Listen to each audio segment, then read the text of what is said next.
નમસ્કાર મિત્રો, તો પાર્ટ 2 ની અંદર તમારું બધાનું સ્વાગત છે. એક મિનિટ, આ સરિયા છે, મારે જોવું પડશે. હા, તો પાર્ટ 2 ની અંદર તમારું સ્વાગત છે. તો ફાઇનલી અમારો વારો આવી ગયો છે ગાડી ખાલી કરવા માટેનો. હવે બધી સિમેન્ટ અમે ખાલી કરી નાખશું. 2 પાઇપ છે એ કનેક્ટ કરી નાખ્યા છે. મેં ઓલરેડી એનો વિડીયો પહેલાં લઈ લીધો છે. તો એક કનેક્ટ થઈ ગયા છે અને આ અહીંયાથી હમણાં કલાકની અંદર ખાલી થઈને આપણે પાછા નીકળી જઈશું ભુજ માટે, અને ભુજથી પાછી આ ગાડી જશે સાંગી ભરાવવા માટે.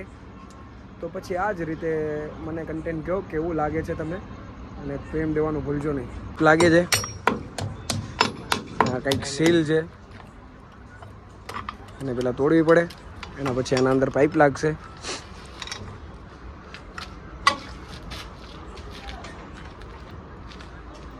ને તો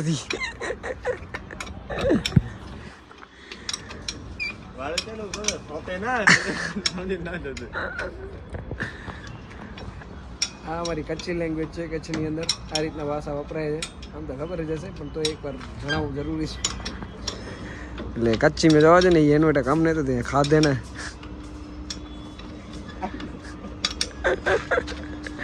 બાકી લીધું પાઇપ નહીં ઉઠાતા. તો પાઇપ ત્યાં કનેક્ટ થઈ ગયો છે. અંકલે નટ બહુ સારી રીતે ટાઈટ કર્યા છે. જેટલો સિમેન્ટના અંદરનો માલ છે પૂરેપૂરો આના અંદર જશે. 2 પાઇપ કનેક્ટ કરવાના છે. એક આ થઈ ગયો, બીજો ત્યાં કનેક્ટ થાય છે. બહુ મહેનત છે મિત્રો, અમને તો કાંઈ નથી થતું. ડ્રાઈવરની મહેનત તો ઘણી બધી ગાડી ચલાવી તો ખાલી ગાડી ચલાવવાનું એટલો બધો કરવો પડે છે. આ નટ મારાથી કે મતલબ મારા જેવાથી ના છે, આ લોકોથી બધી જાય. એટલે આમાં બર ને કર એ બંને વાપરવી પડે.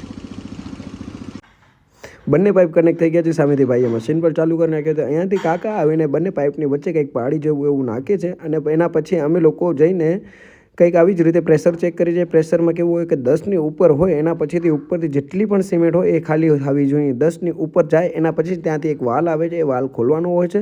એના પછી જ ખબર પડે છે. અને આ જ રીતે અમે આગળ આવી રીતના કર્યું અને પાઇપ ખાલી થયો.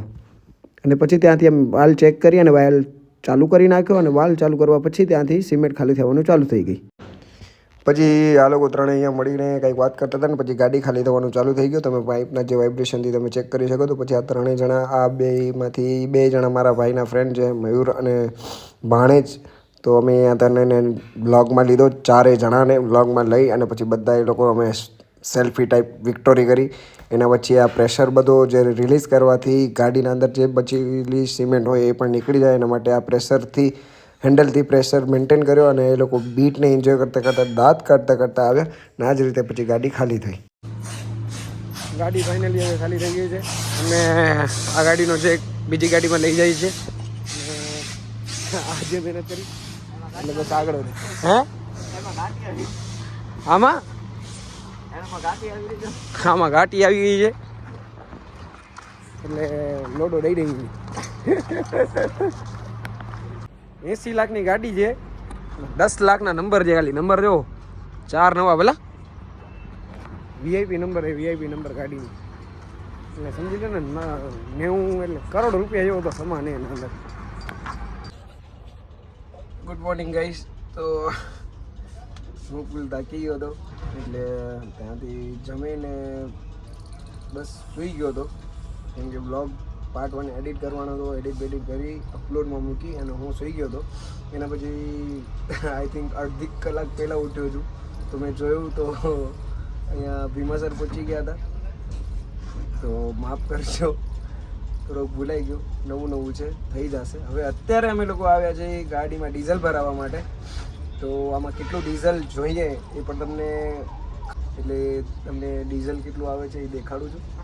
તો અને હા, પાર્ટ 1 હજી સુધી મેં જોયું હોય તો બધા જોઈ આવજો પ્લીઝ.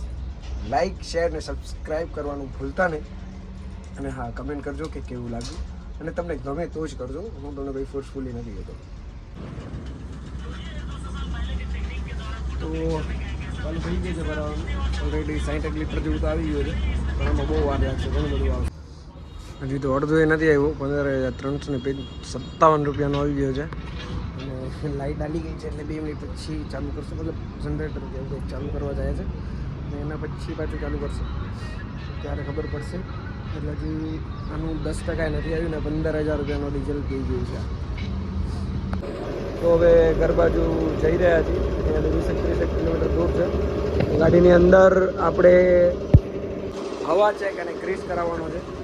તો હવા ચેક ને ગ્રીસ કરાવવા પછી આપણે ઘરે પહોંચશું. અને હું એક નવા કોન્સેપ્ટમાં વિચારી રહ્યો છું કે આપણે કન્ટેન્ટ ક્રિએટર્સને આપણે આના અંદર લઈ આવીએ. તો આ લોકોનું કંઈક આવું રહેવાનું છે. कैसे भाई बढ़िया? हाँ बढ़िया ही है, हमको क्या दिक्कत है. તો કંઈક મોટા એવા કન્ટેન્ટ ક્રિએટર કચ્છના છે જેમને પણ આ એક્સપિરિયન્સ કરાવીએ. તો કમેન્ટમાં જરૂર જણાવજો કે આપણે એ લોકોને ઇન્વાઇટ કરવા જોઈએ કે નહીં. આ એક ટ્રક લાઈફ કેવી છે એ લોકોને પણ બતાવી છે મારે. અને એ લોકો પોતે પણ એક્સપિરિયન્સ કરે. સોરી, જમવાનું બને છે એ લોકોનું. એ લોકો પોતે પણ એક્સપિરિયન્સ કરે અને કેવી છે એટલે કમેન્ટમાં જણાવજો જલ્દીથી જલ્દી. ભાઈઓ મારી ચપ્પલ ખોવાઈ ગઈ છે. પનોતી મારી બહાર ગઈ છે. લાગે છે 2026 કંઈક સારો થવાનો છે.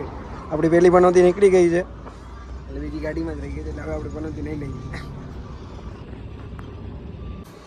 હવા ભરાઈ રહી છે.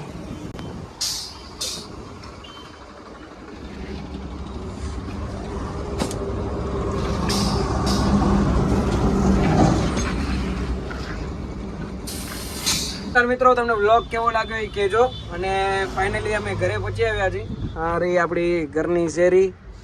ભાઈ જાય છે ભરવા માટે પાછો અહીંયાથી. અને મને થોડા કામ છે. હું 4-5 દિવસથી કન્ટિન્યુ ઘરે રહ્યો જ નથી. તો થોડો એકાદ દિવસ ઘરે હું આરામ કરીશ. અને 1-2 ઇવેન્ટ પણ મારે ઇવેન્ટમાં પણ જવાનું છે. તો એ ઇવેન્ટમાં પણ જઈએ અને શૂટના પણ થોડા કામ બાકી છે તો એ કામ કરીએ. તો અહીંયા સુધી નિહાળવા માટે ખૂબ ખૂબ ધન્યવાદ તમારો. આવા જ આવા નવા કન્ટેન્ટ તમારી સાથે લાવશું. અને જે કન્ટેન્ટ ક્રિએટર વાળું છે મેં તમને કીધું હતું એના વિશે મને તમે કમેન્ટમાં જણાવજો. જલ્દીથી જલ્દી નવા બ્લોગ સાથે મળીએ. Tata bye bye, C you. Thanks. Love you. Forever.